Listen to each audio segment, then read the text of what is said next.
हमारे चैनल भक्ति ज्ञान में आज बात करेंगे माता के चौथे स्वरूप यानी माता कुष्मांडा की। नवरात्रि के चौथे दिन माता के चौथे स्वरूप माता कुष्मांडा की पूजा अर्चना की जाती है। माता कुष्मांडा को ब्रह्मांड को उत्पन्न करने वाला माना जाता है। मान्यता है कि जब सृष्टि की उत्पत्ति नहीं हुई थी और चारों ओर अंधकार ही अंधकार था, तब इन्हीं देवी ने अपनी मंद हंसी से ब्रह्मांड की रचना की थी। इसलिए इन्हें सृष्टि की आदि स्वरूपा या आदि शक्ति कहा गया है। मंद हंसी के द्वारा अंड अर्थात ब्रह्मांड को उत्पन्न करने के कारण ही इन्हें माँ कुष्मांडा के नाम से जाना जाता है। माता कुष्मांडा की 8 भुजाएं हैं। इनमें इन्होंने कमंडल, धनुष बाण, कमल पुष्प, अमृत कलश, चक्र, गदा और जपमाला थाम रखी हैं। जब चारों ओर सिर्फ अंधकार ही अंधकार था और सृष्टि का कोई अस्तित्व ही नहीं था, तब माँ कुष्मांडा ने अपनी मंद हंसी से सृष्टि की रचना की। कुष्मांडा माँ के पास इतनी शक्ति है कि वो सूरज के घेरे में भी आराम से रह सकती हैं, क्योंकि उनके पास ऐसी शक्ति विद्यमान है जो असहनीय गर्मी को भी सह सकती हैं। इस कारण माँ कुष्मांडा की पूजा करने से भक्त के जीवन में हर तरह की शक्ति और ऊर्जा का संचार होता है। यही केवल एकमात्र ऐसी माता हैं जो सूर्यमंडल के भीतर लोक में निवास करती हैं।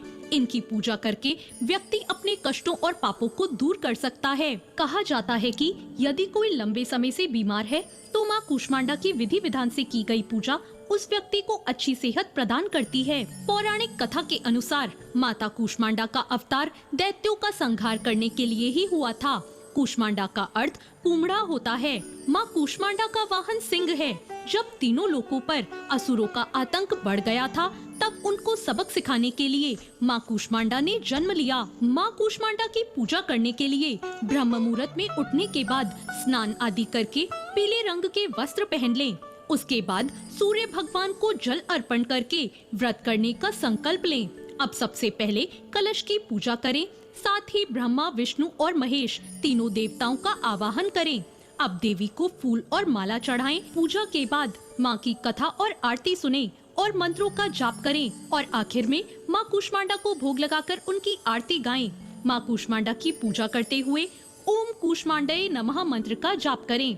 माता की आरती करने के बाद प्रसाद बांटें और अंत में माता को अति प्रिय कुम्हड़े यानी कद्दू से बने पेठे या मालपुए का भोग लगाएं। या देवी सर्वभूतेषु माँ कुष्मांडा रूपेण संस्थिता नमस्तस्यै नमस्तस्यै नमस्तस्यै नमो नमः। जय माँ कुष्मांडा। तो ये थी माँ कुष्मांडा की कथा। आपको ये कथा कैसी लगी कमेंट करके जरूर बताएं और साथ ही मेरे चैनल भक्ति ज्ञान को सब्सक्राइब करना ना भूलें। धन्यवाद।